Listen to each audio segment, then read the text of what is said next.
তথা মসজিদে আকসা মুসলমানেরা বিজয় করবে, যেটা ওমর রাদিয়াল্লাহু তাআলা আনহুর যুগে বিজয় হয়েছে একবার, সুলতান সালাহুদ্দিন আইয়ুবীর যুগে বিজয় হয়েছে একবার, সামনে হয়তো আরও হতে পারে। অথবা কেউ কেউ বলেছেন যে আজকের যুগের তেল তো বাস্তব স্বর্ণের চেয়েও দামি, তো হয়তো রাসূল সাল্লাল্লাহু আলাইহি ওয়াসাল্লাম এটার কথাই বলেছে, আল্লাহ সুবহানাহু ওয়া তাআলা ভালো জানে। কিন্তু এই দুইটা বর্ণনায় যেটা বোঝা যাচ্ছে যে আরব বিশ্বের প্রতিটা ঘর একটা ভয়ঙ্কর যুদ্ধে জড়িয়ে পড়বে, গৃহযুদ্ধের মতো। খ্রিস্টানেরা তাদের সর্বোচ্চ শক্তির বহিঃপ্রকাশ ঘটিয়ে ফেলেছে 10 লক্ষ সেনাবাহিনী উপস্থিত করে। তাহলে এই যুদ্ধে যখন তাদের পরাজয় হয়ে গেছে, তাদের তো আর কোনো শক্তি নেই, তারা তো আর কোনো বাধাই দাঁড় করাতে পারবে না, কেননা সর্বোচ্চ শক্তির বহিঃপ্রকাশ ঘটিয়েছে 10 লক্ষ সেনাবাহিনী সন্নিবেশিত করে। তাহলে এখন আর সারা বিশ্বে মুসলমানদের বাধা প্রদানকারী আর কোনো শক্তি বাকি নেই। ফলত মুসলমানরা শুধু কনস্টান্টিনোপল বিজয় করবে না, পুরো ইউরোপ বিজয় করবে, মসজিদে আকসা বিজয় করবে, পুরো ভারত বিজয় করবে। এগুলো সব দাজ্জাল আসার পূর্বেই হবে। এই জন্য কেউ কেউ মনে করে যে দাজ্জাল পৃথিবীতে আসার আগে পুরো পৃথিবীর কন্ট্রোল নাকি দাজ্জাল নিজের হাতে নেবে। আমি এই চিন্তা চেতনায় বিশ্বাস করি না। হাদিসের কনটেক্সট বলতেছে দাজ্জাল বের হওয়ার আগেই, ঈসা আলাইহিস সালাতু ওয়াস সালাম আসার আগেই সারা পৃথিবী মুসলমানরা বিজয় করে নিচ্ছে। এখনও তো দাজ্জাল আসেনি, 10 লক্ষ সেনাবাহিনী পরাজিত হয়ে গেছে, কনস্টান্টিনোপল বিজয় হচ্ছে, ইতালির রাজধানী রোম বিজয় হচ্ছে। কোনো নবী নাই, নতুন কোনো নবী নাই, নতুন কোনো কোরআন নাই, নতুন কোনো হাদিস নাই, আমার আপনার মতো মুসলমানেরা বিজয় করতেছে। আল্লাহু আকবার। এই যে এই বিজয় নতুন কোনো নবী আছে, নতুন কোনো কোরআন আছে, নতুন কোনো হাদিস আছে? এই কোরআন পড়ে আর এই হাদিস পড়ে আমার এবং আপনার মতো মুসলমানেরা বিজয় করতেছে। একটা ধানের বা একটা গম, এইটা যতটা মৃত, বা একটা ধানের গাছ এবং আমাদের আশেপাশে যে গাছগুলো আছে এগুলো যতটা জীবন্ত, মানুষ তার চেয়ে বেশি জীবন্ত। কেন? ওরা নড়াচড়া করতে পারে না, কথা বলতে পারে না, জীবনের যতগুলো আলামত থাকে সেটা মানুষের মধ্যে বেশি আছে, গাছের মধ্যে কম আছে। তাহলে সেই তুলনায় ওই গাছে যে ফল হয়েছে, ওই ফলের যে বিচি, ওইটা যতটা মৃত, মানুষের মেরুদণ্ডের হাড় অতটা মৃত নয়। কেন? মানুষ তো ওই গাছের চেয়ে বেশি জীবিত। ওই গাছ তো নড়তেও পারে না, কথাও বলতে পারে না।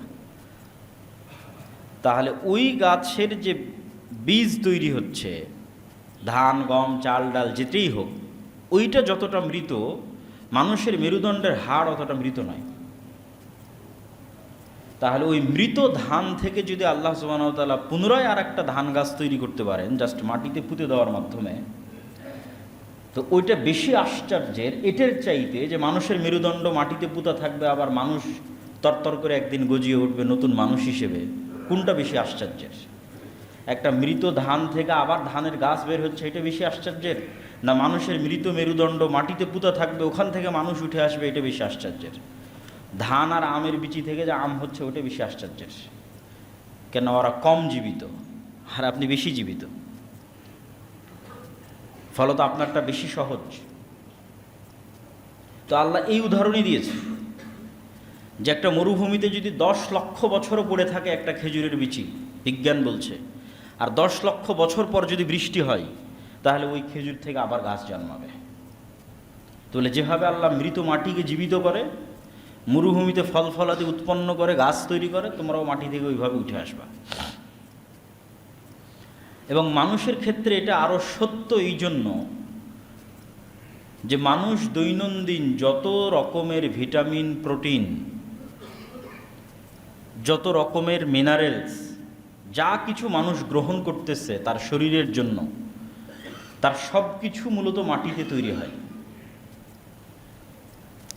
আপনি বলবেন, কই আমি তো গরুর গোস্ত থেকে ভিটামিন নিচ্ছি, এটা তো মাটিতে তৈরি হয়নি। তো গরুর গোস্ত যে ঘাস খেয়েছে, ওই ঘাস মাটিতে তৈরি হয়েছে। মাটি, সূর্যের আলো, মাটি এবং বাতাস, এটা ছাড়া পৃথিবীতে কোনো কিছুই সম্ভব নয়। তাহলে মাটি থেকে যে কলা গাছ তৈরি হলো, ওই কলা আমি খেলাম, ওই কলার মধ্যে যে ম্যাগনেসিয়াম আছে, ক্যালসিয়াম আছে, ওইটা সে মাটি থেকে নিয়েছে। এবার ওই ম্যাগনেসিয়াম এবং ক্যালসিয়াম যখন আমার শরীরে ঢুকতেছে, তখন আমার শরীরে কোষ তৈরি হচ্ছে। তাহলে কলার এই ম্যাগনেসিয়াম আর ক্যালসিয়াম আসলো মাটি থেকে, তাহলে যেই ম্যাগনেসিয়াম ক্যালসিয়াম আমার শরীরে ঢুকে কোষ তৈরি হচ্ছে, সেই ম্যাগনেসিয়াম ক্যালসিয়াম মাটিতে যেহেতু আছে, মাটিতে কেন কোষ তৈরি হবে না? এটার উত্তর কে দিতে পারবে? কেন হবে না? মাটি থেকে বের হওয়া ম্যাগনেসিয়াম ক্যালসিয়াম আপনার শরীরে ঢুকে যদি কোষ তৈরি করতে পারে, নতুন সেল তৈরি করতে পারে, তাহলে কালকে মাটির মধ্যেই কেন কোষ তৈরি হবে না? কেন ওই কলা তো ভিটামিন মাটি থেকেই নিয়েছে। তাহলে মানুষের পুনরুত্থান অনেক সহজ। তো আমি যে বিষয়ে আলোচনা শুরু করছি যে আল্লাহ সুবহানাহু ওয়া তাআলা যখন কিয়ামত সংঘটিত করবেন এবং কিয়ামতের পরে মানুষের পুনরুত্থান হবে, তো এই কিয়ামতের পূর্ব মুহূর্তের কিছু ফিতনা আছে। এই ফিতনাগুলোর মধ্যে সবচেয়ে ভয়াবহ ফিতনা হচ্ছে দাজ্জালের ফিতনা। আমি যদিও ধারাবাহিক বলবো সারমর্ম, কিন্তু তারপরও ভূমিকাতেই কিছু কথা বলে নিচ্ছি যে সবচেয়ে ভয়াবহ ফিতনা দাজ্জালের ফিতনা, যেটির বিষয়ে রাসূল সাল্লাল্লাহু আলাইহি ওয়াসাল্লাম বলেছেন যে আদম আলাইহিসসালাতু ওয়াসসালাম থেকে নিয়ে কিয়ামত পর্যন্ত যত ফিতনা পৃথিবীতে সংঘটিত হয়েছে, সেটা কওমে নূহের ফিতনা হোক, কওমে লুতের ফিতনা হোক, সেটা ফেরাউনের ফিতনা হোক, সেটা নমরুদের ফিতনা হোক, সেটা আদ সামুদ জাতির ফিতনা হোক, যত ফিতনা পৃথিবীতে এসেছে সবচেয়ে ভয়াবহ ফিতনা দাজ্জালের ফিতনা, যেটা উম্মতে মুহাম্মাদি মুখোমুখি হবে যেই ফিতনার। কেন ফেরাউনের ফিতনার চাইতেও দাজ্জালের ফিতনা ভয়াবহ?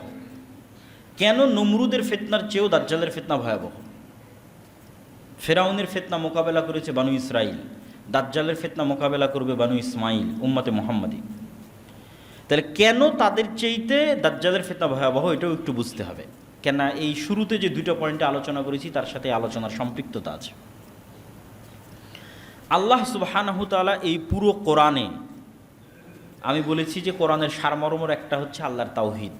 ঘুরিয়ে ফিরিয়ে আল্লাহ মানুষকে বুঝাতে থেকেছেন যে কেন আল্লাহর ইবাদত করতে হবে। অসংখ্য যুক্তি তর্ক আল্লাহ তুলে ধরেছেন পবিত্র কোরআন মাজিদে। যেমন সংক্ষিপ্ত দু একটা যুক্তি তর্ক বলি। কুরবানির আগে যে মসজিদে, আপনাদের বেরায়েদের যে মসজিদে আলোচনা করছিলাম, সেই মসজিদে বলছিলাম যে ইব্রাহিম আলাইহিস সালাম তার জাতিকে যুক্তি দিয়ে বুঝাচ্ছেন, তোমরা যে মূর্তির পূজা করো, এই মূর্তি কথা বলতে পারে না, কানে শুনতে পায় না, তাহলে যে কথা বলতে পারে না, শুনতে পারে না, তার তোমরা কেন ইবাদত করো? তো এইরকম অসংখ্য যুক্তি কোরআনে আল্লাহ তুলে ধরেছে। যে আকাশ থেকে বৃষ্টি বর্ষণ করতে পারে না, যে নদী নালা খাল বিল পাহাড় তৈরি করতে পারে না, তার তোমরা কেন ইবাদত করো? সেটাই মারিয়াম আলাইহিসসালাতু ওয়াসসালামের সন্তান ঈসা আলাইহিস সালাম হোক, সেটা শাহজালাল শাহপরাণ হোক, মা কালী মা দুর্গা, যত বাতিল ইলাহের ইবাদত মানুষ করতেছে, তারা কেউই রব হওয়ার প্রমাণ দিতে পারবে না। আর যে রব হওয়ার প্রমাণ দিতে পারে না, সে ইবাদতের যোগ্য নয়। এই জন্য আল্লাহ সূরা ইখলাস, কুল হুয়াল্লাহু আহাদ যে সূরা, এই সূরার মধ্যে রব হওয়ার চ্যালেঞ্জ দিয়েছেন যে তুমি যদি ইবাদতের যোগ্য হতে চাও, রব হওয়ার চ্যালেঞ্জ গ্রহণ করো। লাম ইয়ালিদ ওয়া লাম ইউলাদ, তুমি কি জন্ম হয়েছো কারো পেটে? তাহলে তো তোমার মৃত্যু আছে। তুমি তো অনাদি অনন্ত নও, তাহলে তুমি কেমনে ইবাদতের যোগ্য? মানে জন্ম হলেই তো একটা নির্ধারিত সময় আগমন হয়েছে। যার নির্ধারিত সময় আগমন হয়েছে সে কেমনে রব হতে পারে? কেন রব মানে তো আসমান জমিন সব কিছু সৃষ্টি করতে হবে। ওয়ালাম ইয়াকুল্লাহু কুফুয়ান আহাদ, তোমার মতো কেউ আছে কিনা? এবং আয়াতুল কুরসিতেও একই চ্যালেঞ্জ দেওয়া আছে। আল্লাহু লা ইলাহা ইল্লা হুয়াল হাইয়ুল কাইয়্যুম, চিরঞ্জীব, মারা গেছে কিনা দেখো, মরলে ইবাদতের যোগ্য কেমনে হয়? যে চিরস্থায়ী চিরঞ্জীব সে ইবাদতের যোগ্য। লা তাখুযুহু সিনাতুন ওয়ালা নাওম, বিনা ঘুমে থাকতে পারি কিনা, বিনা রেস্টে থাকতে পারি কিনা দেখো।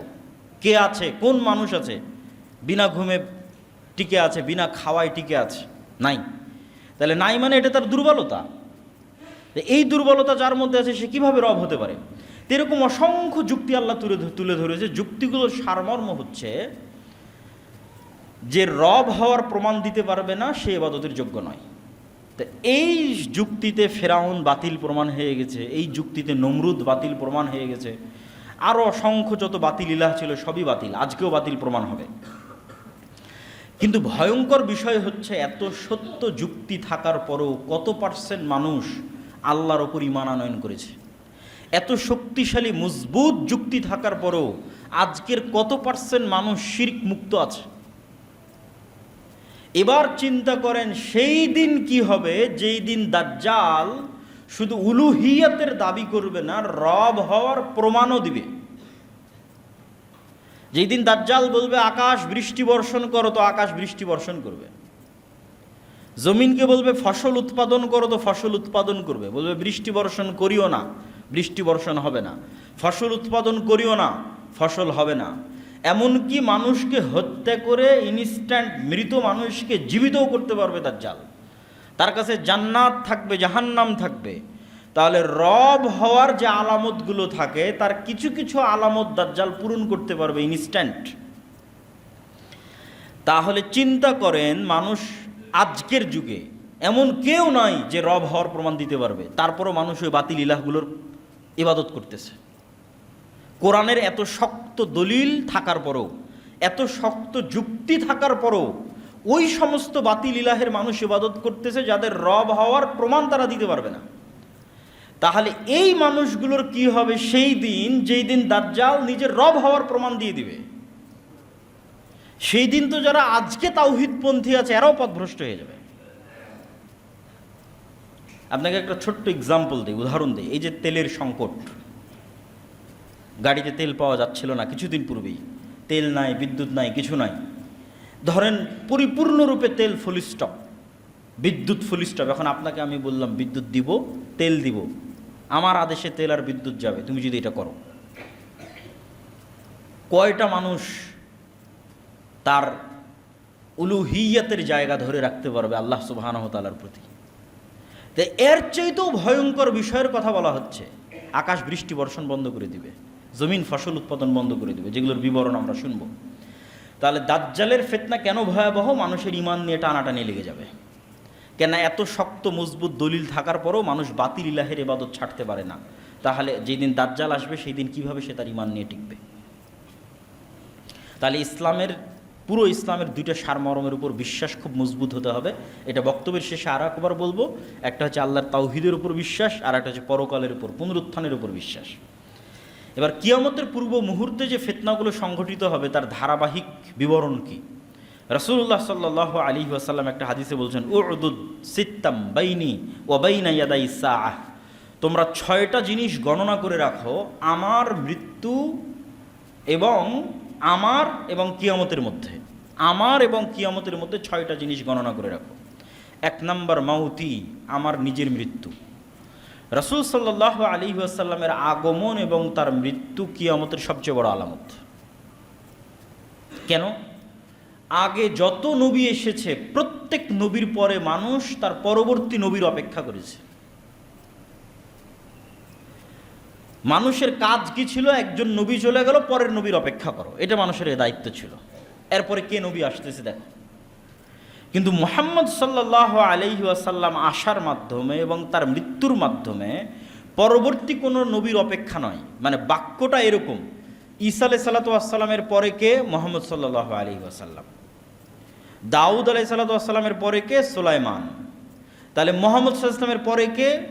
শূন্যস্থান পূরণ হচ্ছে কিয়ামত। এটাই বাক্য। মুহাম্মদ সাল্লাল্লাহু আলাইহি ওয়াসাল্লামের পরেই কিয়ামত, আর কোনো নবী নাই তো।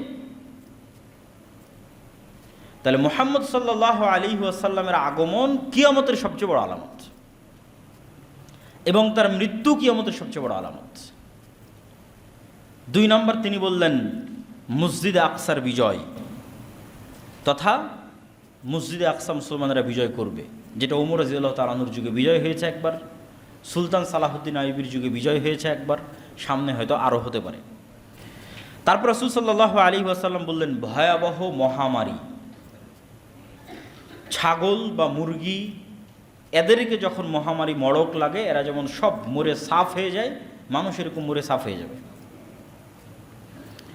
তো যখনই কোনো ভয়াবহ মহামারী আসে, তখনই সাহাবীদের যুগে সিরিয়াতে একটা ভয়াবহ মহামারী হয়েছিল, তারা মনে করতেন এটাই সেই মহামারী।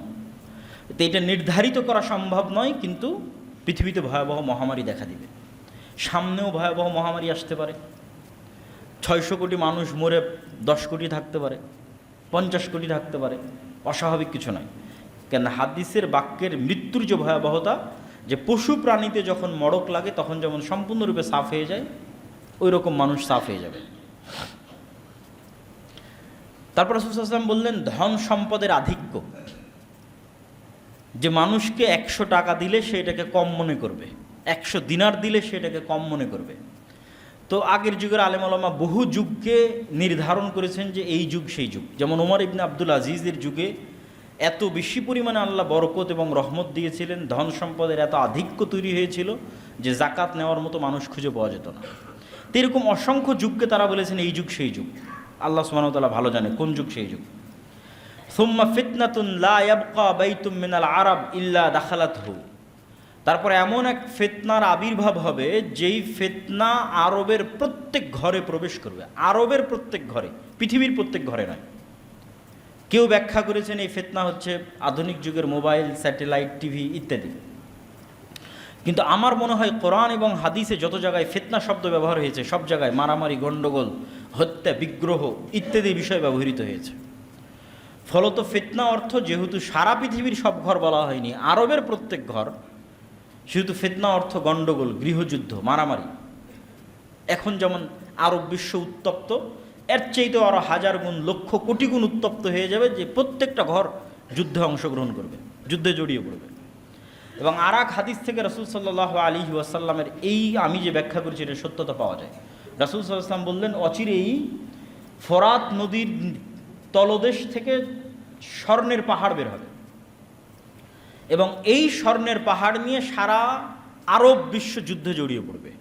মানে আরবের প্রত্যেকটা ঘর এটা নিয়ে যুদ্ধে জড়িয়ে পড়বে। তো এই স্বর্ণের ব্যাখ্যায় অনেকেই করেছেন যে বাস্তবে সত্যিকার অর্থে স্বর্ণ বের হবে। তো অনেকের কাছে আশ্চর্য মনে হতে পারে, কেমনে বাস্তবে সত্যিকার অর্থে একটা নদীর নিচ থেকে স্বর্ণ বের হতে পারে। তো আজ থেকে 200-300 বছর আগে যারা সৌদি, কুয়েত, কাতার, বাহরাইন, দুবাইয়ে বসবাস করত, আরব আমিরাতের যারা বসবাস করতো, এরা ছিল জেলে, মাঝি, গরিব, মিসকিন। ওই মানুষগুলোকে জীবিত করে বলেন যে আজকে দুবাইয়ের মাটির নিচে কোটি কোটি ব্যারেল তেল আছে, আর সেই তেল বিক্রি করে আমরা এই বুরুজ আল খলিফা তৈরি করেছি। ওরা বিশ্বাসই করতে পারবে না। তাহলে এই মাটির নিচে যে তেল ছিল, এটা আজ থেকে 500 বছর মানুষের আগের কাছে যেমন অবিশ্বাস্য, অথচ সত্য যে আছে, এখন দেখতে পাচ্ছি আমরা তেল।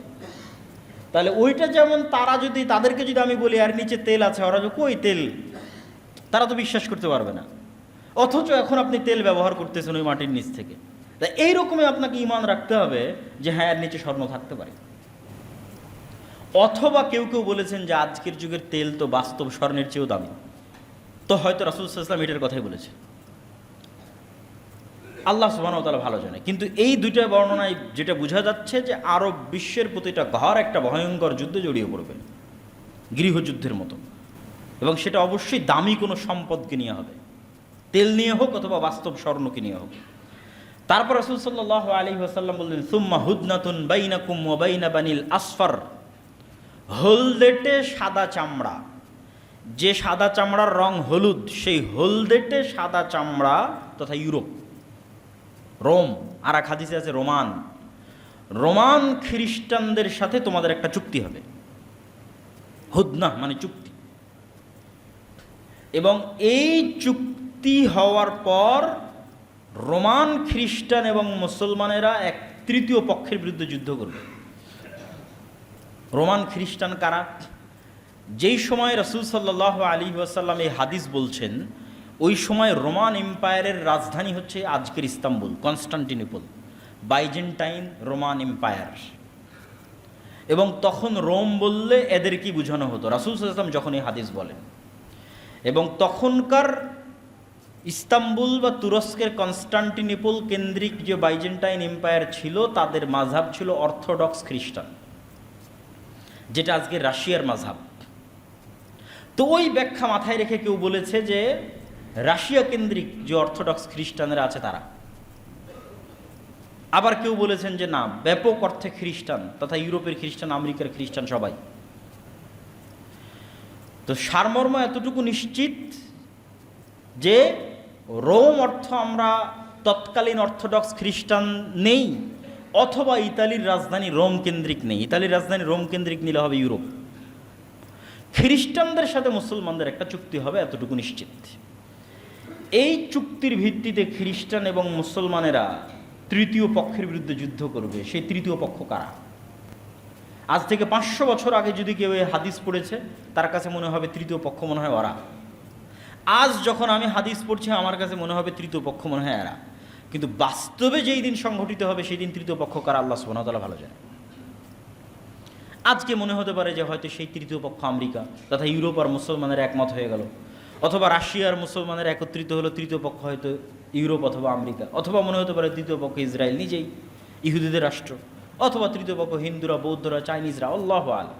কিন্তু এতটুকু নিশ্চিত, খ্রিস্টান আর মুসলমানেরা মিলে এক তৃতীয় পক্ষের বিরুদ্ধে যুদ্ধ করবে, আর এই যুদ্ধে খ্রিস্টান এবং মুসলমানেরা বিজয়ী হবে। বিজয় হওয়ার পর একজন খ্রিস্টান ক্রুশকে উঁচিয়ে ধরে বলবে যে ক্রুশের বিজয় হোক, বা ক্রুশের কারণে আজকে আমরা জয়লাভ করেছি।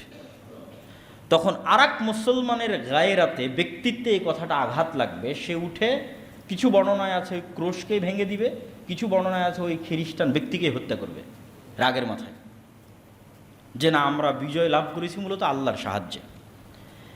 এই কথার ভিত্তিতে খ্রিস্টান এবং মুসলমানেরা মুখোমুখি দাঁড়িয়ে যাবে, বড় এক যুদ্ধে রূপ নেবে। এই যুদ্ধের বর্ণনা দিতে গিয়ে রাসূল সাল্লাল্লাহু আলাইহি ওয়াসাল্লাম বলছেন, লা তাকুমুস সাআহ হাত্তা ইয়ানজিলা রোম বিল আমাক আও বিদাবিক, ততদিন পর্যন্ত কিয়ামত হবে না যতদিন রোমান খ্রিস্টানেরা তোমাদের মোকাবেলায় যুদ্ধ না করছে আমাক এবং দাবেক নামক জায়গায়। আজকের যারা ভূগোল নিয়ে অ্যানালাইসিস করেন, তারা অ্যানালাইসিস করে দেখেছেন যে এই জায়গাটি হচ্ছে তুরস্ক এবং সিরিয়ার সীমান্তবর্তী অঞ্চল। আজকের তুরস্ক এবং আজকের সিরিয়ার যে সীমানা আছে, এই সীমান্তবর্তী হালব বলে আরবিতে, ইংরেজিতে বলে আলেপ্পো, এটা একটা প্রদেশ। এই প্রদেশের অন্তর্গত ইদলিব শহরের আশেপাশের দুইটা জায়গার নাম হচ্ছে আমাক এবং দাবেক, এখন ওই নামেই আছে। এখানে যতদিন তোমরা মুখোমুখি না হচ্ছ খ্রিস্টানদের, ততদিন পর্যন্ত কিয়ামত হবে না। ওই যুদ্ধের বর্ণনা দিতে গিয়ে রাসূল সাল্লাল্লাহু আলাইহি ওয়াসাল্লাম বলছেন যে সেই দিন রোমান খ্রিস্টানরা ৮০টি পতাকার অধীনে একত্রিত হবে, এবং তাহতা কুল্লি রায়াতিন, প্রত্যেক পতাকার অধীনে ইসনা আশারা, ১২,০০০ করে সেনাবাহিনী থাকবে, পদাতিক ইনফেন্ট্রি থাকবে, সশস্ত্র যোদ্ধা থাকবে। তো এই ৮০ পতাকা দ্বারা ৮০টা দেশ উদ্দেশ্য হতে পারে, ৮০টা জাতি উদ্দেশ্য হতে পারে, অথবা এমনি পতাকা ৮০টা উদ্দেশ্য হতে পারে, আল্লাহু আ'লাম। আর ৮০ দিয়ে ১২,০০০কে গুণ দিলে প্রায় ৯.৫ লক্ষ থেকে ১০ লক্ষ, তথা প্রায় ১০ লক্ষের বিশাল সেনাবাহিনী তোমাদের বিরুদ্ধে উপস্থিত হবে, ১০ লক্ষ। আর এই যুদ্ধটাকেই বলা হয়েছে মালহামা। আর এই যুদ্ধকেই বাইবেল এবং তাওরার প্রফেসি অনুযায়ী আরমাগেড্ডন, কিয়ামতের পূর্ব মুহূর্তে সংঘটিত হওয়া ভয়াবহ যুদ্ধ বলা হয়েছে। এবং এই ভয়াবহ যুদ্ধের বিবরণ দিতে গিয়ে রাসূল সাল্লাল্লাহু আলাইহি ওয়াসাল্লাম বলেন, হাদিসের কিছু বর্ণনা অনুযায়ী যুদ্ধ চলবে ৪ দিন, কিছু বর্ণনা অনুযায়ী ৬ দিন।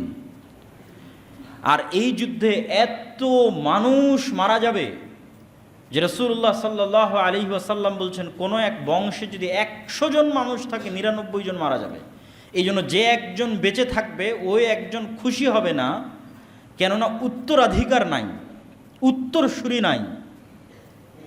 কিসের খুশি হবে? সম্পদে আনন্দ পাবে না, গনিমতের মাল বন্টনে আনন্দিত হবে না। আর এক বর্ণনায় রাসূল সাল্লাল্লাহু আলাইহি ওয়াসাল্লাম বলছেন, একটা পাখি যদি আকাশে ১ মাস উঠতে থাকে তাহলে লাশের সারি শেষ করতে পারবে না, এবং লাশের দুর্গন্ধে বসার মতো কোনো খালি জায়গা না পেয়ে পড়ে গিয়ে মারা যাবে, একটানা যদি ১ মাস উঠতে থাকে। এই রকম ভয়াবহ ভয়ঙ্কর যুদ্ধ পৃথিবীতে আর অতীতে কোনোদিন হয়নি, ভবিষ্যতেও কোনোদিন হবে না। এই যুদ্ধ হচ্ছে সেই যুদ্ধ। এই যুদ্ধে মুসলমানদের অবস্থা কি হবে? রাসূল সাল্লাল্লাহু আলাইহি ওয়াসাল্লাম বলছেন, ইয়াখরুজু মিনাল মাদিনা খিয়ারু আহলিল আরজ, এই যুদ্ধে অংশগ্রহণ করার জন্য মদিনা মুনাওয়ারা থেকে তৎকালীন বিশ্বের সর্বশ্রেষ্ঠ আল্লাহওয়ালা তাকওয়াবান পরহেজগার মানুষরা বের হবে। এবং যখন মদিনার মুজাহিদরা এই যুদ্ধে অংশগ্রহণ করার জন্য আসবে, তখন রোমান খ্রিস্টানরা বলবে, খাল্লু বাইনানা ওয়া বাইনা ইখওয়ানিনা, আরে আমাদের সমস্যা তো শাম বা সিরিয়ার মানুষের সাথে, তোমরা কেন মদিনা থেকে এই যুদ্ধে অংশগ্রহণ করতে আসছো? তখন মদিনার মানুষেরা বলবে, আমরা আমাদের ভাইদেরকে একা ছেড়ে দিতে পারি না। রাসূলুল্লাহ সাল্লাল্লাহু আলাইহি ওয়াসাল্লাম বলেন, সেই দিন মুসলমানেরা ৩ ভাগে বিভক্ত হবে। সুলুসুন ইয়ানহাজিম, 3 ভাগের 1 ভাগ যুদ্ধের মাঠ থেকে পালিয়ে যাবে, লা ইয়াতুবুল্লাহু আলাইহিম আবাদা, আল্লাহ কিয়ামত পর্যন্ত এদের তওবা কবুল করবেন না। ইসলামে কবিরা গুনাহের যত লিস্ট আছে, ধরেন 1 নম্বরে শিরক, পিতামাতার অবাধ্যতা, সুদ খাওয়া, অন্যায়ভাবে মানুষকে হত্যা করা, জেনা করা, এই যে বড় গুনাহের যে তালিকা, তার 10টার মধ্যে সর্বশীর্ষ বড় গুনাহের 10টার একটা যুদ্ধের মাঠ থেকে পালিয়ে যাওয়া। কিন্তু সকল কবিরা গুনাহ তওবা করলে মাফ হয়, কিন্তু ওই দিন যুদ্ধের মাঠ থেকে যারা পালিয়ে যাবে তাদের ক্ষেত্রে রাসূল সাল্লাল্লাহু আলাইহি ওয়াসাল্লাম বলছেন এদের তওবা কবুল হবে না।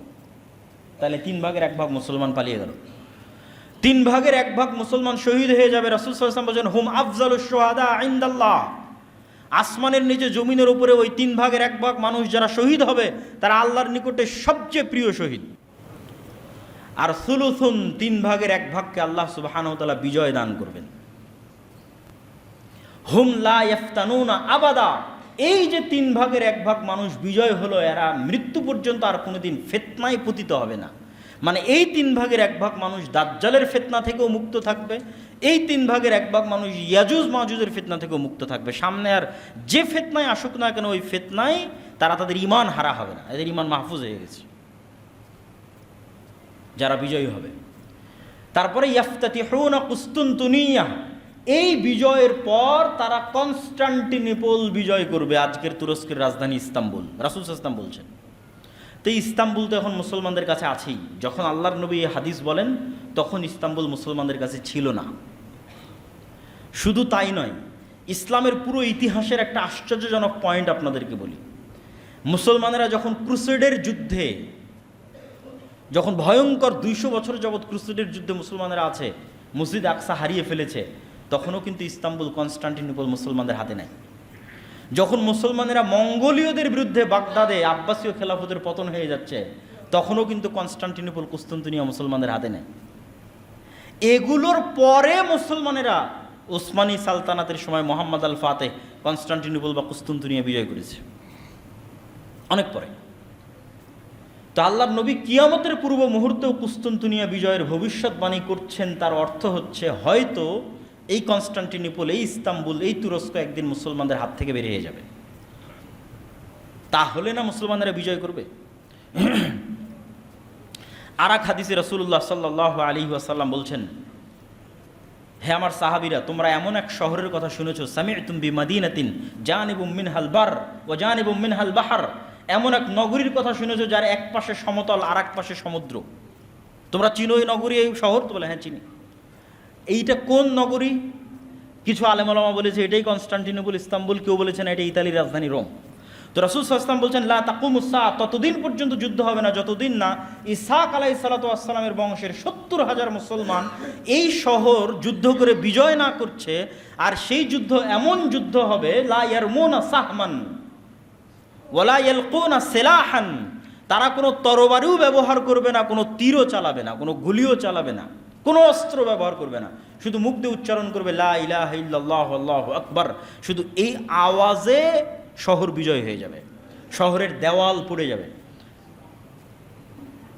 পৃথিবীর সবচেয়ে পাওয়ারফুল শক্তি হচ্ছে আওয়াজ। এই হাদিস বলে আমি আমার জিকিরের আলোচনায় বলেছি, এই হাদিস বলে যে পৃথিবীর সবচেয়ে পাওয়ারফুল এনার্জি, পাওয়ারফুল জিনিস হচ্ছে আওয়াজ। আওয়াজ আল্লাহ সুবহানাহু ওয়া তাআলা ব্যবহার করে। কুন ফায়াকুন, হও হয়ে যাও। আল্লাহ সুবহানাহু ওয়া তাআলা আওয়াজ কুন ফায়াকুন, হও হয়ে যাও, আদেশের মাধ্যমে সকল কিছু কমপ্লিট করে দেন, সম্পূর্ণ করে দেন। জাদু টোনা থেকে বলেন, মন্ত্র থেকে বলেন, বদনজর থেকে বলেন, সব কিছু আওয়াজের ভিত্তিতে। আবার ওইটা থেকে বাঁচার যে স্ট্র্যাটেজি, সেটাও আওয়াজ। আওয়াজ যেহেতু সবচেয়ে পাওয়ারফুল, এই জন্য উম্মতে মুহাম্মাদীকে আল্লাহ সুবহানাহু ওয়া তাআলার পক্ষ থেকে এমন মোজেজা দেওয়া হয়েছে, পার্মানেন্ট মোজেজা, যেটা মূলত আওয়াজ, সেটা হচ্ছে কোরআন। কেন? কোরআন কার আওয়াজ? আল্লাহ সুবহানাহু ওয়া তাআলার। এই জন্য এটা উম্মতে মুহাম্মাদীর পার্মানেন্ট মোজেজা, সবচেয়ে পাওয়ারফুল। তো ওইটা নিয়ে আরও জিকিরের কোনো একদিন আলোচনা করলে সেদিন বিস্তারিত আলোচনা করব। তাহলে কোনো অস্ত্র ছাড়া, কোনো কিছু ব্যবহার করা ছাড়া শুধু আওয়াজ উচ্চারণ করে শহর বিজয় হয়ে যাচ্ছে। আর কেউ বলেছেন এই শহর হচ্ছে ইতালির রাজধানী রোম, তথা ওই যে মালহামা সংঘটিত হলো, ওই মালহামার পরে মুসলমানেরা যেমন কনস্টান্টিনোপল বিজয় করবে, বিজয়ের পর এই বিজয়ের ধারা চলতেই থাকবে, চলতে চলতে ইতালির রাজধানী রোম পর্যন্ত এই বিজয় পৌঁছে যাবে। আর এই বর্ণনা লজিক্যাল, কি জন্য লজিক্যাল? যদিও ওই হাদিসটা জয়ীফ, কিন্তু কনটেক্সট বলছে এটা সম্ভব। কেন সম্ভব? খ্রিস্টানেরা তাদের সর্বোচ্চ শক্তির বহিঃপ্রকাশ ঘটিয়ে ফেলেছে 10 লক্ষ সেনাবাহিনী উপস্থিত করে। তাহলে এই যুদ্ধে যখন তাদের পরাজয় হয়ে গেছে, তাদের তার কোনো শক্তি নেই, তারা তার কোনো বাধাই দাঁড় করাতে পারবে না। কেননা সর্বোচ্চ শক্তির বহিঃপ্রকাশ ঘটিয়েছে 10 লক্ষ সেনাবাহিনী সন্নিবেশিত করে। তাহলে এখন আর সারা বিশ্বে মুসলমানদের বাধা প্রদানকারী আর কোনো শক্তি বাকি নেই। ফলত মুসলমানরা শুধু কনস্টান্টিনোপল বিজয় করবে না, পুরো ইউরোপ বিজয় করবে, মসজিদে আকসা বিজয় করবে, পুরো ভারত বিজয় করবে। এগুলো সব দাজ্জাল আসার পূর্বেই হবে। এই জন্য কেউ কেউ মনে করে যে দাজ্জাল পৃথিবীতে আসার আগে পুরো পৃথিবীর কন্ট্রোল নাকি দাজ্জাল নিজের হাতে নিবে। আমি এই চিন্তা চেতনায় বিশ্বাস করি না। হাদিসের কনটেক্সট বলতেছে দাজ্জাল বের হওয়ার আগেই, ঈসা আলাইহিস সালাতু ওয়াস সালাম আসার আগেই সারা পৃথিবী মুসলমানরা বিজয় করে নিচ্ছে। এখনও তো দাজ্জাল আসেনি, 10 লক্ষ সেনাবাহিনী পরাজিত হয়ে গেছে, কনস্টান্টিনোপল বিজয় হচ্ছে, ইতালির রাজধানী রোম বিজয় হচ্ছে। কোনো নবী নাই, নতুন কোনো নবী নাই, নতুন কোনো কোরআন নাই, নতুন কোনো হাদিস নাই, আমার আপনার মতো মুসলমানেরা বিজয় করতেছে। আল্লাহু আকবার। এই যে এই বিজয়ে নতুন কোনো নবী আছে, নতুন কোনো কোরআন আছে, নতুন কোনো হাদিস আছে? এই কোরআন পড়ে আর এই হাদিস পড়ে আমার এবং আপনার মতো মুসলমানেরা বিজয় করতেছে। তখনও দাজ্জালও আসেনি, ঈসা আলাইহিস সালামও আসেনি। তো মুসলমানদের এই অপ্রতিরোধ্য বিজয় ধারা যখন সারা পৃথিবীতে ছড়িয়ে পড়বে এবং দাজ্জালের যে প্রজেক্টগুলো আছে এগুলো বাস্তবায়ন করার মতো কোনো শক্তি যখন পৃথিবীতে বাকি থাকবে না, তখন মাসীহ হিসেবে দাজ্জালের আগমন হবে। দাজ্জালের নামও মাসীহ, ঈসা আলাইহিস সালাতু ওয়াস সালামের নামও মাসীহ। মাসীহ শব্দের অর্থ বিপদ থেকে উদ্ধারকারী। দুইজনই মাসীহ, একজন সত্য মাসীহ, একজন মিথ্যা মাসীহ, একজন ধোকাওয়ালা মাসীহ আর একজন সত্যিকারের অর্থে মাসীহ। তাহলে দাজ্জাল বিপদ থেকে উদ্ধার করবে কাদেরকে? ও তো মাসীহ, ওকে তো কাউকে না কাউকে বিপদ থেকে উদ্ধার করতে হবে। তো বিপদে না পড়লে উদ্ধার করবে কিভাবে? তথা যত বাতিল শক্তি আছে সকল বাতিল শক্তি বিপদে পড়ে গেছে। ওই যে মুসলমানরা সারা পৃথিবী বিজয় করে নিচ্ছে। তো এখন দাজ্জালকে নিজেকেই বের হতে হবে বিপদ থেকে বাঁচানোর জন্য, ইহুদি এবং খ্রিস্টানদেরকে। এই জন্য সে মাসীহ। আর সত্যিকার অর্থেই দাজ্জাল যখন বের হবে তখন সে ইহুদিদের মাসীহ হিসেবে বের হবে। এবং আজকের মুসলমানেরা যারা এই মালহামা বিজয় করলো, যারা কনস্টান্টিনোপল বিজয় করলো, যারা ইতালি বিজয় করলো, মসজিদে আকসা, ভারত ইত্যাদি সব বিজয় করলো, সারা পৃথিবী তাদের কন্ট্রোলে, তারা এক দিনে, এক সেকেন্ডে দাজ্জালের আবির্ভাবের মাধ্যমে সকল ক্ষমতা হারিয়ে ফেলবে। একদিনে, এক সেকেন্ডে সকল ক্ষমতার কেন্দ্রবিন্দু চলে যাবে দাজ্জালের হাতে। কেন? সে অতি অলৌকিক, অতি এক্সট্রা অর্ডিনারি পাওয়ার দিয়ে আল্লাহ সুবহানাহু ওয়া তাআলা তাকে পাঠাবে। দাজ্জালের এই বিশ্বাসকে বাইবেলের প্রফেসিতে বলা হয়েছে অ্যান্টিক্রাইস্ট। 3টা ধর্মই, ইহুদি, খ্রিস্টান এবং মুসলমান, 3টা ধর্মই বিশ্বাস করে কিয়ামতের পূর্ব মুহূর্তে একজন মাসীহ উদ্ধারকারী আসবেন। খ্রিস্টানেরা তো এ পর্যন্ত বিশ্বাস করে যে ঈসা আলাইহিস সালাম আসবেন, কিন্তু খ্রিস্টানদের ঈসা আলাইহিস সালাম আসা আর আমাদের ঈসা আলাইহিস সালামের আসার মধ্যে পার্থক্য কি? খ্রিস্টানরা বিশ্বাস করে ঈসা আলাইহিস সালাম মারা গেছেন, পুনরুজ্জীবিত হয়ে আসবেন। আর আমাদের বিশ্বাস যে ঈসা আলাইহিস সালাম মারা যাননি, আল্লাহ আকাশে উঠিয়ে নিয়েছেন, আবার পাঠাবেন। কিন্তু খ্রিস্টানরাও জানে যে ঈসা আলাইহিস সালাম আসবে। এবং আজকের খ্রিস্টানদের সাথে ইহুদিদের যে ঐক্য, এই ঐক্যের পিছনের লজিকটা কি জানেন?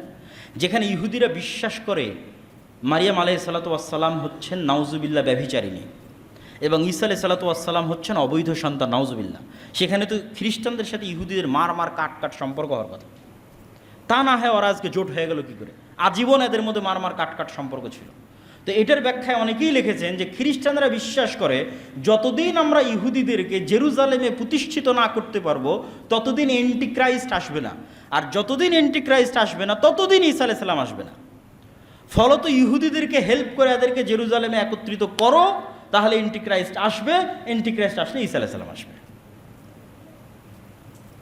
এগুলো আমার যে একটা লম্বা বিস্তারিত ভিডিও আছে এই কিয়ামতের পূর্ব মুহূর্তের ফিতনা সম্পর্কে আল ইতিসাম টিভিতে, সেখানে আরও বিস্তারিত বলা আছে। তো জুমার খুতবাতে এত সময় পাওয়া যাচ্ছে না। তো আমরা চলে আসলাম দাজ্জালের পয়েন্টে।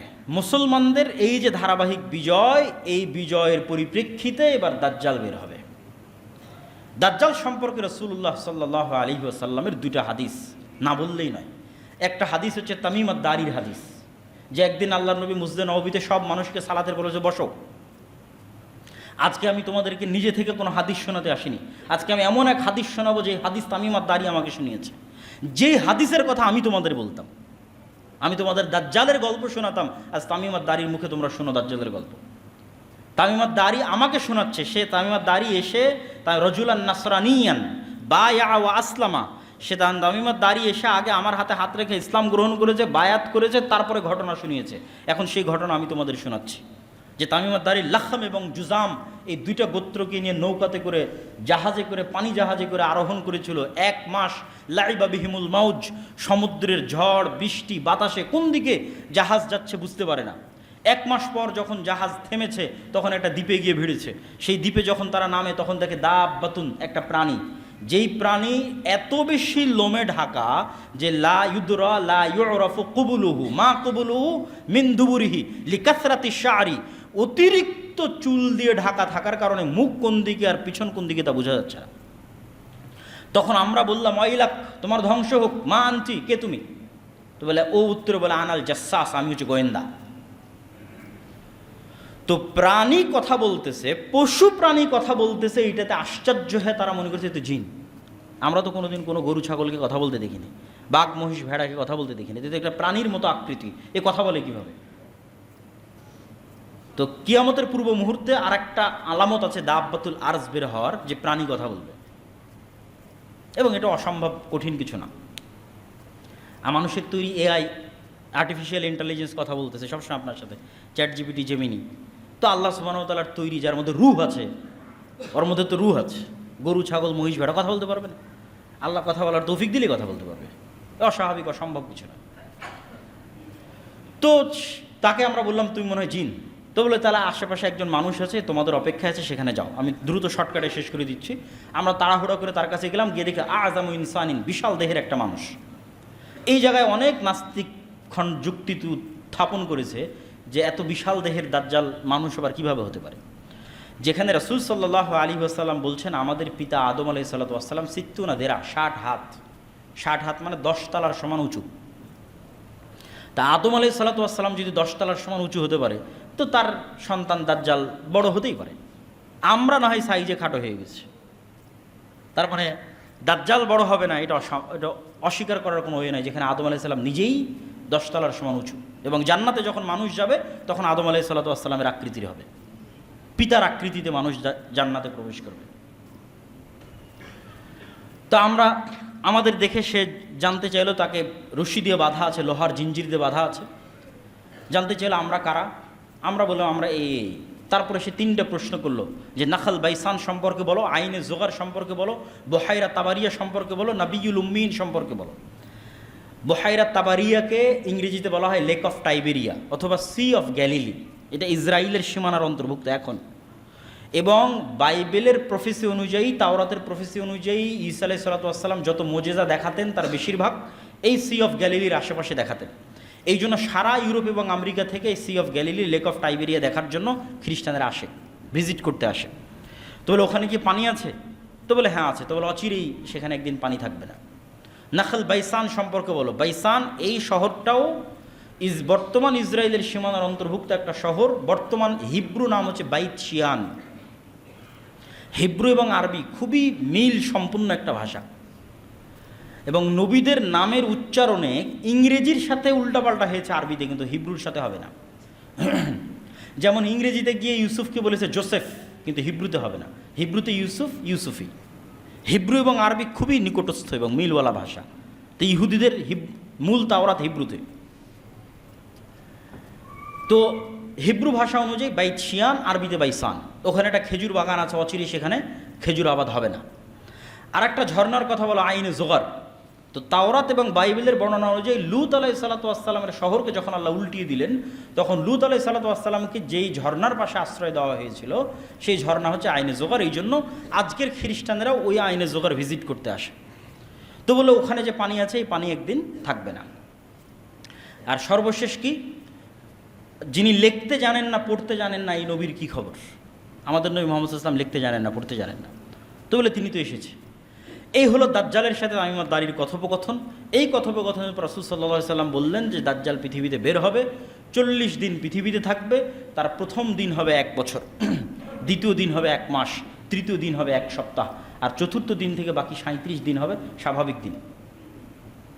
তথা ইন টোটাল 1 বছর 2 মাস 14 দিন পৃথিবীতে অবস্থান করবে দাজ্জাল।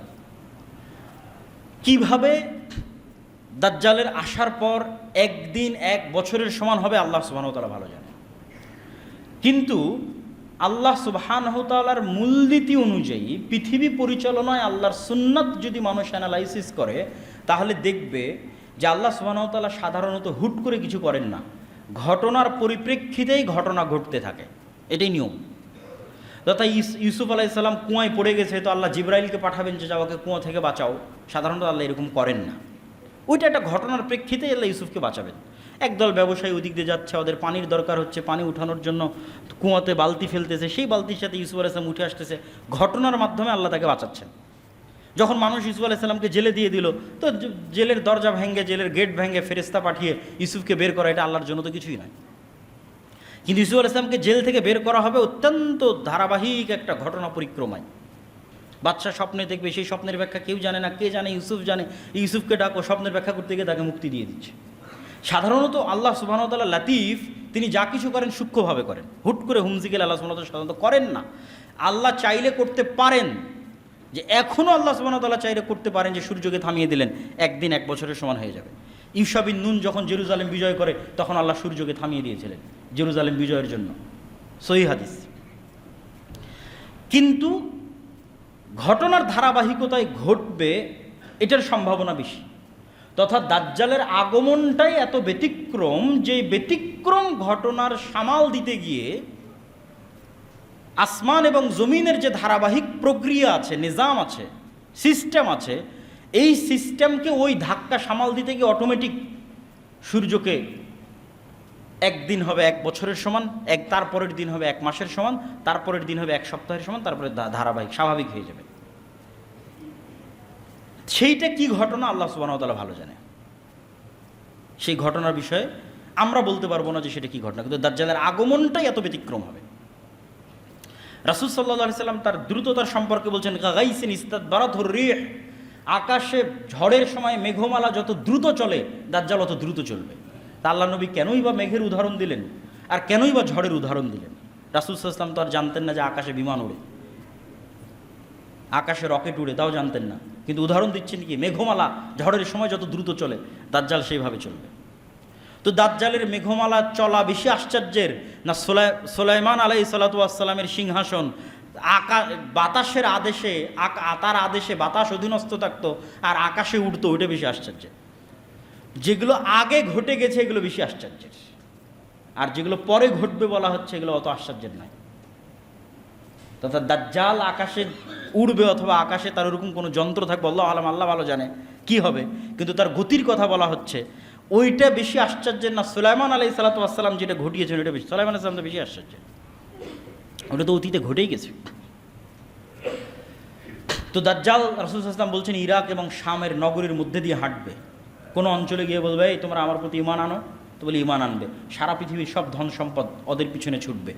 কোনো এক শহরে গিয়ে বলবে ঈমান আনো, আনবে না, আসমান জমিন সব বৃষ্টি বর্ষণ বন্ধ করে দিবে, পৃথিবী ঘাস পাতা উৎপন্ন করবে না, খাবে কি? আগে থেকে যে ফার্নিচার আছে কাঠের, এগুলো চাবিয়ে চাবিয়ে খাবে, জ্বালিয়ে জ্বালিয়ে খাবে। রাসূল সাল্লাল্লাহু আলাইহি ওয়াসাল্লাম হাদিসে বলছেন ধনুক তীর সেগুলো থেকে মানুষ খাবার অন্বেষণ করবে ঈমান বাঁচাতে গিয়ে। ভয়ঙ্কর ভয়াবহ অবস্থা। এবার এই ভয়ঙ্কর ভয়াবহ অবস্থা থেকে বাঁচাতে ঈসা আলাইহিসসালাতু ওয়াসসালাম আসবেন। তাহলে ঈসা আলাইহিস সালামও মাসিহ, বিপদ থেকে উদ্ধারকারী। কাদেরকে বিপদ থেকে উদ্ধার করতেছেন? বিপদগ্রস্ত মুসলমানদেরকে বিপদ থেকে উদ্ধার করতেছেন। দাজ্জালও মাসিহ, কাদেরকে বিপদ থেকে উদ্ধার করছে? ইহুদি খ্রিস্টানদের বিপদ থেকে উদ্ধার করতেছে। এবার ঈসা আলাইহিস সালাতু ওয়াস সালামও ওই এক্সট্রা অর্ডিনারি অতি অলৌকিক ক্ষমতা নিয়ে আসবেন। স্বাভাবিক মানুষের পক্ষে দাজ্জালের মোকাবেলা করা সম্ভব নয়। আল্লাহ ঈসা আলাইহিস সালাতু ওয়াস সালামকে সেই অলৌকিক ক্ষমতা দিয়ে পাঠাবেন যেটা তিনি দাজ্জালকে মোকাবেলা করতে পারবেন। সেটা কেমন পাওয়ারফুল? রাসূল সাল্লাল্লাহু আলাইহি ওয়াসাল্লাম বলছেন, ঈসা আলাইহিস সালামের নিঃশ্বাস যত দূর যাবে, কোনো কাফের যদি থাকে নিঃশ্বাসে মারা যাবে। আল্লাহু আকবার! কি অলৌকিক ক্ষমতা নিয়ে তিনি আসবেন। দাজ্জালকে তাকে হত্যা করতে হবে না, যদি শুধু দেখে ইয়াজুবু কামা ইয়াজুবুল মা, লবণ পানিতে দিলে যেভাবে গলে যায় দাজ্জাল সেভাবে গলে যাবে। কিন্তু তারপরেও ঈসা আলাইহিস সালাম তাকে হত্যা করবেন এবং রক্ত মানুষকে দেখাবেন যে তাকে হত্যা করেছে।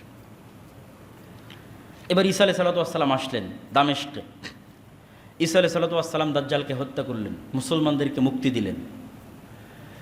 এবার যেই ঈসা আলাইহিস সালাতু ওয়াস সালাম পৃথিবীর সবচেয়ে ভয়াবহ ফিতনা মোকাবেলা করলেন, যেই ফিতনা ওই মুজাহিদরা মোকাবেলা করতে পারছিল না যারা সারা পৃথিবী বিজয় করে নিয়েছে। মালহামাতে বিজয় হয়েছে 10 লক্ষ সেনাবাহিনীর বিরুদ্ধে, কনস্টান্টিনোপল বিজয় করেছে, ইতালি বিজয় করে, ওরা পারছিল না দাজ্জালের মোকাবেলা করতে। সেই দাজ্জালের মোকাবেলা করলেন ঈসা আলাইহিস সালাম। এবার এই ঈসা আলাইহিস সালামকে আল্লাহ বলবে, ঈসা, আমার এবার এমন কিছু বান্দা বের হবে যাদের সাথে তুমিও মোকাবেলা করতে পারবে না, অতএব তুমি মুমিনদের নিয়ে তুর পাহাড়ে আশ্রয় নাও। এরা হচ্ছে ইয়াজুজ এবং মাজুজ। ইয়াজুজ এবং মাজুজের সংখ্যাধিক্য সম্পর্কে বলতে গিয়ে রাসূল সাল্লাল্লাহু আলাইহি সাল্লামের একটা সহিহ হাদিস, রাসূল সাল্লাল্লাহু আলাইহি সাল্লাম বলছেন, আদম সন্তানের প্রত্যেক 1099 জন জাহান্নামে যাবে। সাহাবীরা হতভম্ব যে 1099 জাহান্নামে গেলে আমিও জাহান্নামে, 1099 জন, তাহলে আমার তো আর চান্স নাই জান্নাতে যাওয়ার। তো রাসূল সাল্লাল্লাহু তাদেরকে আশ্বস্ত করলেন, টেনশনের কিছু নাই, এই 999-এর বেশিরভাগই ইয়াজুজ মাজুজ। এখন বেশিরভাগ মানে কত পার্সেন্ট তা রাসূল সাল্লাল্লাহু আর বলেননি। ধরলাম 900 জন, 999-এর 900 জন ইয়াজুজ মাজুজ, ধরলাম 999-এর 600 জন ইয়াজুজ মাজুজ। তাহলে 600 জন 900 জন যদি ইয়াজুজ মাজুজ হয়, তাহলে ইয়াজুজ মাজুজের সংখ্যা কত হতে হবে? আদম থেকে না কিয়ামত পর্যন্ত যা মানুষ আসবে তার 900 গুণ। এখনকার 600 কোটির 900 গুণ নয়, এখন যে 600 কোটি বেঁচে আছে আর 900 গুণ নয়, আদম থেকে না কিয়ামত পর্যন্ত যা মানুষ হবে তার 900 গুণ হতে হবে ইয়াজুজ মাজুজকে। তবে এই হিসাব মিলবে যে 1999-এর বেশিরভাগ জাহান্নামী ইয়াজুজ মাজুজের, নাহলে হিসাব মিলবে না। তো ইয়াজুজ মাজুজ কোথায় আছে? এত বিশাল সংখ্যক ইয়াজুজ মাজুজ, দাজ্জাল কোথায় আছে? এটা নিয়ে কিন্তু অনেক প্রশ্ন মানুষের মনের মধ্যে তৈরি হয় এবং নাস্তিকরা কিন্তু তৈরি করে। এটার 2-3টা উত্তর দিয়ে এবং দাজ্জালের ফিতনা থেকে কিভাবে বাঁচবো সেটা বলে বক্তব্য শেষ করে দেব। ইয়াজুজ মাজুজ দাজ্জাল কোথায় আছে? দেখেন, আমি আবারও বলছি, এখন যা ঘটনার কথা বলা হচ্ছে কিয়ামতের পূর্ব মুহূর্তে, তার চেয়ে ভয়াবহ ঘটনা আগে ঘটে গেছে। এই জন্য বলা হয়েছে দাজ্জালের ফিতনা থেকে বাঁচতে সূরা কাহাফ পড়ো, কেননা সূরা কাহাফে যেই ঘটনাগুলো আছে এই ঘটনা পৃথিবীর ইতিহাসে সবচেয়ে ব্যতিক্রম ঘটনা। সূরা কাহাফে আছে খিজির আলাইহিস সালাতু ওয়াস সালামের ঘটনা, মুসা আর খিজির। সূরা কাহাফে আছে আসহাবে কাহাফের ঘটনা। সূরা কাহাফে আছে যুলকারনাইন আর ইয়াজুজ মাজুজের ঘটনা। সূরা কাহাফের মধ্যে আছে 2 ভাইয়ের ঘটনা যারা বাগান নিয়ে, মানে 2 জনই মোটামুটি ধনী ছিল। একজন বেশি টাকা পয়সার কারণে খুব অহংকার করে বলতো, আরে এগুলো আবার কোনোদিন নষ্ট হয় নাকি, ধ্বংস হয় নাকি, কিয়ামতকে অস্বীকার করেছে। আল্লাহ সব রাতের মধ্যে ধ্বংস করে দিয়েছে। তো এই 4টে ঘটনা আছে সূরা কাহাফের মধ্যে। তো এই সূরা কাহাফের এই ঘটনাগুলো কিয়ামতের পূর্ব মুহূর্তে যা ঘটবে তার চেয়ে বেশি আশ্চর্যের। যেমন আসহাবে কাহাফের কথা বলা হচ্ছে যে তোমরা যদি ওদের দেখো তাহসাবুহুম আইকাযা, তোমরা মনে করবে এরা জেগে আছে, জাগ্রত মানুষ, অথচ ওরা ঘুমন্ত আছে। এমনভাবে আমি তাদের রেখেছিলাম। 309 বছর তাদের উপর দিয়ে অতিক্রম হয়ে গেছে, তারা মনে করছে আমরা তো কিছুক্ষণ ঘুমিয়েছিলাম। সময়ের আপেক্ষিকতা বলেন অথবা যেটাই বলেন, অনেক রহস্যই আসহাবে কাহাফের ঘটনার মধ্যে লুকিয়ে আছে। আবার মুসা এবং খিজির আলাইহিস সালাতু ওয়াস সালাম সফর করছেন। মুসা ইসলাম বললেন, আমি সবচেয়ে জ্ঞানী। আল্লাহ বললেন, তোমার চেয়ে জ্ঞানী এক বান্দা আছে, সাক্ষাৎ করতে চাও? আল্লাহ বললেন, না, অমুক শহর, অমুক নগরী, অমুক গ্রামে যাও। বললেন, একটা মাছ ভেজে নাও, এই সমুদ্রের ধার দিয়ে চলতে থাকো, মাছ যেখানে জীবিত হয়ে যাবে সেখানে পাবা। তো মাছ এক জায়গায় জীবিত হয়ে সমুদ্রে চলে গেল। মুসা আলাইহিস সালাতু ওয়াস সালাম বা তার সঙ্গী ইউশা বিন নুন বুঝতে পারেনি। পুনরায় যখন ফিরে আসছেন তখন খিজির আলাইহিস সালাতু ওয়াস সালাম সালাম শুনে, আসসালামু আলাইকুম শুনে আশ্চর্য জিজ্ঞেস করছেন, এটা কার সালাম? দুনিয়াতে তো সালাম শুনিনি। সায়েন্স ফিকশনে এগুলো টাইম ট্রাভেল। তো ফিজিক্সে যা সংঘটিত হওয়া সম্ভব নয় তাই খিজির আলাইহিস সালাতু ওয়াস সালাম সংঘটিত করতেছেন। তারপরে খিজির আলাইহিস সালামের সাথে বিচ্ছেদ হয়ে গেল। খিজির আলাইহিস সালাম কোথায় ছিলেন, কোথায় থেকে আসলেন? জুলকারনাইন এক লম্বা সফর করলো 3 দিকে। এক সফরে গিয়ে ইয়াজুজ মাজুজকে পেল, তাদেরকে দেওয়াল দিয়ে আটকে দিল। তাহলে ইয়াজুজ মাজুজ কিয়ামতের সময় আসবে, ওটার চেয়ে বেশি আশ্চর্যের যে এত বিশাল সংখ্যক ইয়াজুজ মাজুজকে জুলকারনাইন কোথায় পেল আর কোথায় আটকে রাখলো। তাহলে ঘটনা তো আগেই ঘটেছে। তো এটার উত্তর হচ্ছে আল্লাহ সুবহানাহু ওয়া তাআলা, 1 নম্বর উত্তর, আল্লাহু আলা কুল্লি শাইইন কাদির, আল্লাহ সকল কিছুর উপর ক্ষমতাবান। তিনি আমাদের সাথে এই মসজিদে এখন ফেরেশতারা বসে আছে, ফেরেশতাদের আমরা দেখতে পাই না। এই মসজিদের মধ্যে যদি একটা পাখি ছেড়ে দেন, ওই কাঁচে গিয়ে বাড়ি খাবে, জানালা খুঁজে পাবে না। কুকুর আমাকে যেভাবে দেখে আপনি আমাকে সেভাবে দেখেন না, আপনি আমাকে যেভাবে দেখেন কুকুর সেভাবে দেখে না। সাপের দৃষ্টি আমাকে দেখার আরও ভিন্ন। প্রত্যেকটা প্রাণীর আর একটা প্রাণীকে দেখার জগৎ ভিন্ন। মাছ যেই জগতে বসবাস করে ওই জগতে আমরা বসবাস করতেই পারবো না। মাছ পানির জগতে বসবাস করে, সেই জগতে পৃথিবীর আর কোনো সৃষ্টি বসবাসই করতে পারবে না। তাহলে মাছের জগতের চিন্তা চেতনা এবং রুলস ভিন্ন। তো এই জন্য একই পৃথিবীতে বসবাস করার পরও ডাইমেনশন আলাদা হলে পাশাপাশি থাকতে পারবে। জিনেরা আছে, ফেরেশতারা আছে, আল্লাহ সুবহানাহু ওয়া তাআলা সেভাবেও রাখতে পারে। ওয়া হুয়া আলা কুল্লি শাইইন কাদির। অথবা এটাও হতে পারে আল্লাহ সুবহানাহু ওয়া তাআলা বলছেন, আমি 7 আসমান 7 জমিন সৃষ্টি করেছি। 7 আসমান সৃষ্টিতে যা সময় লেগেছে 7 জমিন সৃষ্টিতে তাই সময় লেগেছে, এবং 7 জমিনও আমার আদেশ ওহী অবতীর্ণ হয়। তো 7 জমিনের কোনো এক জমিনেও থাকতে পারে, কিন্তু নিশ্চিত করে বলা সম্ভব নয়। কিন্তু আপনি কোনো যুক্তি দিয়ে এটাকে খণ্ডন করতে পারবেন না যে আমি দেখতে পাচ্ছি না, আমার ক্যামেরা আমার প্রযুক্তির লেন্সের মধ্যে আসতেছে না, ফলত দাজ্জাল এবং ইয়াজুজ মাজুজ নাই, ফলত দাজ্জাল আমেরিকা, ফলত দাজ্জাল এআই, ফলত ইয়াজুজ মাজুজ মুখ না। আল্লাহ সুবহানাহু ওয়া তাআলা সর্বশক্তিমান। এরা আদমের সন্তান, দাজ্জালও আদমের সন্তান, ইয়াজুজ মাজুজও আদমের সন্তান। এটাই কোরআন এবং হাদিসের কথা। ফলত আদমের সন্তান হিসেবেই তাদের আবির্ভাব হবে। আল্লাহ সুবহানাহু ওয়া তাআলা তাদেরকে যেভাবে তার পক্ষে সম্ভব সেভাবে আল্লাহ সুবহানাহু ওয়া তাআলা তাদেরকে মানুষের থেকে আড়ালে রেখেছেন। যেভাবে সম্ভব হবে সেভাবে তাদের আবির্ভাব ঘটবে। ইয়াজুজ মাজুজের ফিতনার পরে ঈসা আলাইহিস সালাম তুর পাহাড়ে যখন কোনো খাবার নাই, ওই সেম কষ্ট যে কষ্টে দাজ্জালের সময় মুসলমানেরা পড়েছিল, ওই সেম কষ্টে এবার নবী সহ মুমিনেরা পড়ে আছে। এবার ফায়ারগাবু নবিয়ুল্লাহ ঈসা ইলাল্লাহ, যেই নবীর হাতে দাজ্জালের পতন হলো, ওই নবী এবার আল্লাহর কাছে কাঁদতেছে খাবারের জন্য। হাদিস সহিহ, খাবারের ব্যবস্থা করে দেন, এই বিপদ থেকে উদ্ধার করেন। তাহলে বোঝা যাচ্ছে আল্লাহর সাহায্য ছাড়া কিছুই সম্ভব নয়। কে কত বড় ক্ষমতাশালী, কে কত বড় আল্লাহওয়ালা, কে কত বড় নবী, আল্লাহর সামনে অসহায়। ফাকির ইলা রাহমাতিল্লাহ, আল্লাহর দয়া করুণা এবং রহমতের মুখাপেক্ষী। এটাই আল্লাহ শিক্ষা দিচ্ছে। তোমার হাতে দাজ্জালকে হত্যা করালাম, এখন সেই ঈসা আল্লাহর কাছে কাঁদতেছে, ঈসা আলাইহিস সালাম। তারপর আল্লাহ দোয়া কবুল করবেন এবং ইয়াজুজ মাজুজ কামাউতি নাফাসিন ওয়াহিদ, একটা মানুষ মারা গেলে যেমন হয় কোটি কোটি ইয়াজুজ মাজুজ একসাথে ওইভাবে মারা যাবে। আল্লাহ এমন এক রোগ দিয়ে দিবেন একসাথে, at a time, at a সেকেন্ডে সব ইয়াজুজ মাজুজ মারা যাবে। ঈসা আলাইহিস সালাম তুর পাহাড় থেকে নেমে আসবেন, পৃথিবীতে বসবাস করার মতো কোনো জায়গা থাকবে না দুর্গন্ধে। আবার ঈসা আলাইহিস সালাম আল্লাহর কাছে কান্নাকাটি করবে। হাদিসে বলা হচ্ছে মুমিন মুজাহিদের আল্লাহর কাছে কান্নাকাটি করবে, আল্লাহ এই বিপদ থেকে বাঁচান, পৃথিবী অনাবাদযোগ্য। আল্লাহ এক প্রকার উটের আকৃতি স্বরূপ এক প্রকার পাখি পাঠাবেন, যারা এগুলো সব লাশ তুলে নিয়ে গিয়ে এমন এলাকায় ফেলে দিবে যেখানে মানুষ বসবাস করে না, উত্তর মেরু, দক্ষিণ মেরু, সাইবেরিয়া, আল্লাহ ভালো জানে কোথায়। তারপরে এক বৃষ্টিতে সারা পৃথিবী ধুয়ে মুছে সাফ করে দেওয়া হবে এবং মানুষের বসবাস উপযোগী হবে। এবার জমিনকে বলা হবে তোমার মধ্যে যা রহমত বরকত আছে সব বের করে দাও। একটা বেদানা একটা বংশ খাবে, একটা গ্রাম খাবে, একটা গাভীর দুধ একটা গ্রাম খাবে, একটা এলাকা খাবে, একটা বংশ খাবে। রহমত এবং বরকতের কোনো অভাব হবে না, কোনো যুদ্ধ নয়, বিগ্রহ নাই, জুলুম নাই, অন্যায় নাই। এই শাসন চলবে 7 বছর, কোনো বর্ণনায় আছে 10 বছর। তারপরে এক শীতল বাতাসে সব মুমিন মুসলিম ঈসা আলাইহিস সালাম সবাই মারা যাবে, ফাসেক ফাজের মানুষেরা বেঁচে থাকবে। ওই যে আপনারা হাদিসে শোনেন কোরআন থাকবে না, আল্লাহর নাম নেওয়ার কেউ থাকবে না, মানুষ পশু পাখির মতো ওপেন খোলা মাঠে জেনায় লিপ্ত হবে। এগুলো হবে এখন, ঈসা আলাইহিস সালামের আগে নয়। ঈসা আলাইহিস সালামের আগে তো মানুষের ঈমান এই লেভেলে পৌঁছে যাবে যে 10 লক্ষ সেনাবাহিনীকে পরাজিত করে দিয়েছে নতুন নবী ছাড়া, নতুন কোরআন ছাড়া। আমার এবং আপনার মতো মুসলমানেরা পৃথিবী বিজয় করে নিচ্ছে।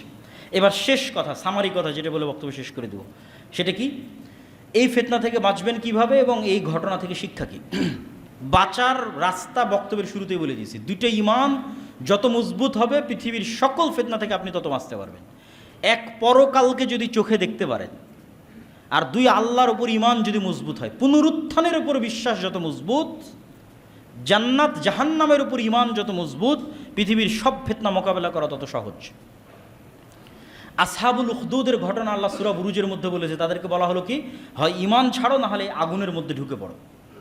তারা কিন্তু আগুনের মধ্যেই ঢুকে গেল। কুতিলা আসহাবুল উখদুদ, আগুনের মধ্যেই ঢুকে গেল, কিন্তু ঈমান পরিত্যাগ করেনি। তাহলে ওরা আগুনের মধ্যে ঢুকলো কেমনে? কেমনে সম্ভব? বিশ্বাস যখন এই মাত্রায় পৌঁছে গেছে যে এই আগুনই জান্নাত, আর আমার বাড়িতে যে এসি ফ্রিজ থাকার সুন্দর আরাম আয়েশ আছে, ওটাই জাহান্নাম, পরকালকে দেখতে পাচ্ছি যে আমি যদি আগুনে ঢুকি, তাহলে আগুনে ঢুকছি না জান্নাতে ঢুকছি? বলেন না কেন? আগুনে ঢুকছি না জান্নাতে ঢুকছি? জান্নাতে ঢুকতেছি। এই মাত্রার বিশ্বাস যেদিন অর্জন করতে পারবেন, পৃথিবীর সব ফিতনা থেকে আপনি মুক্ত হয়ে যাবেন। বিশ্বাসের মাত্রা হতে ওই নেবেন যে এটা তো ওসিলা, এটা আমার জান্নাতে যাওয়ার ওসিলা, আমি আগুনে ঢুকতেছি না জান্নাতে যাওয়ার ওসিলা অবলম্বন করতেছি। ধরেন মৃত্যুকে আপনি ভয় পাচ্ছেন, তাহলে মৃত্যুকে যদি ভয় পান, আপনি তো ফিতনা থেকে মুক্ত হতে পারবেন না। তাহলে মৃত্যু কি? এ জান্নাতে যাওয়ার ওসিলা, আমি তো জান্নাতে ঢুকতেছি, তাহলে মৃত্যু আপনার কাছে ইজি হয়ে যাবে। মরার জন্য সবসময় প্রস্তুত থাকবেন, কোনো ফিতনা আপনাকে আটকাতে পারবে না।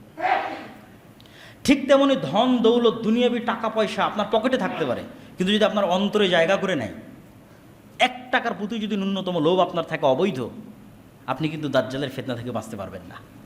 কেন? দাজ্জালের সময় সব টাকা পয়সা ধন দৌলত থাকবে দাজ্জালের অনুসারী, আর মুমিন মুসলিম মুজাহিদেরা থাকবে ফকির মিসকিন, খাবারের টাকা পয়সা নাই। তাহলে আজকের যারা ক্ষমতাধর, আজকের যারা টাকা পয়সাওয়ালা, এদের পিছিয়ে পিছিয়ে যখন আপনি ঘুরতেছেন, তখন এটা মাথায় রাখতে হবে যে আপনি অবৈধভাবে যখন এটার পিছনে ঘুরতেছেন, তাহলে আপনি দাজ্জালের ফিতনা থেকে বাঁচতে পারবেন না। কেন? আজকের 1 টাকার লোভ আপনি সামলাতে পারছেন না, ওই দিন আপনি ঈমান হারিয়ে ফেলবেন। কেন? ওই দিন সব টাকা পয়সা তো দাজ্জালের কাছে, সব ক্ষমতা তো দাজ্জালের কাছে। ওই দিন যে মৃত্যুকে অ্যাকসেপ্ট করে নেবে যে না খেয়ে মারা যাবো, কেননা এটাই আমার জান্নাতে যাওয়ার রাস্তা, ও ফিতনা থেকে বেঁচে যাবে। তাহলে পরকালের প্রতি ঈমান এবং পুনরুত্থানের প্রতি আল্লাহর প্রতি ঈমান যত মজবুত, ফিতনা থেকে বাঁচার রাস্তা তত মজবুত। শেষ কথা কি? ঈসা আলাইহিস সালাতু ওয়াস সালামের আগমন, দাজ্জালের আগমন, ইমাম মাহদির আগমন, এগুলো বড় ঘটনা নয়। এগুলোর চাইতে বড় ঘটনা আগে ঘটে গেছে, সেটা হচ্ছে কোরআনের প্রেরিত হওয়া আর মুহাম্মদ সাল্লাল্লাহু আলাইহি ওয়াসাল্লামের প্রেরিত হওয়া। কেন এটা সবচেয়ে বড় ঘটনা বললাম? ঈসা আলাইহিস সালামও যখন আসবেন, তখনও নতুন কোনো কোরআন আসবে না। ঈসা আলাইহিস সালামও এই কোরআনের উপরই আমল করবেন। যেই মুসলমানরা সারা পৃথিবী বিজয় করলো ঈসা আলাইহিস সালাম আসার আগেই, দাজ্জাল আসার আগেই, এরাও নতুন নবীর সহযোগিতায়, নতুন কোরআনের সহযোগিতায়, নতুন হাদিসের সহযোগিতায় পৃথিবী বিজয় করবে না। এই কোরআন, এই হাদিস যেটা আমাদের কাছে আছে, সেটা দিয়ে বিজয় করবে। তাহলে আসল ঘটনা আগেই ঘটে গেছে, এবং আমার এবং আপনার জন্য সামনে কাজ অপেক্ষা করতেছে, প্রোডাক্টিভিটি। অলস হয়ে বসে থাকা নয়, আর একটা স্বপ্ন দেখা, স্বপ্ন বিলাস, আসবে ইমাম মাহদী, তখন বিজয় হবে না। সে আমার এবং আপনার মতো সাধারণ মুসলমানদের হাত দিয়ে বিজয় হবে এই কোরআন থেকে। তাহলে কাজ এখনই করতে হবে। রাসূল সাল্লাল্লাহু আলাইহি ওয়াসাল্লাম বলছেন, সূর্য যদি পশ্চিম দিকে উঠেও যায় আর তোমার হাতে যদি একটা বীজ থাকে, তাহলে ওটা রোপণ করো। প্রোডাক্টিভিটি বন্ধ করা যাবে না, অলস বসে থাকার সুযোগ নেই। আল্লাহ সুবহানাহু ওয়া তাআলা আমাদেরকে এই বিষয়গুলোর উপর ঈমান রাখার এবং এই রকমের ফিতনা থেকে বাঁচার যে রাস্তাগুলো আছে সেগুলো অবলম্বন করার, এবং এই ঘটনাগুলো থেকে যেগুলো শিক্ষণীয় আছে সেগুলো আমাদের শিখার তৌফিক দান করুক। আল্লাহুম্মা আমিন।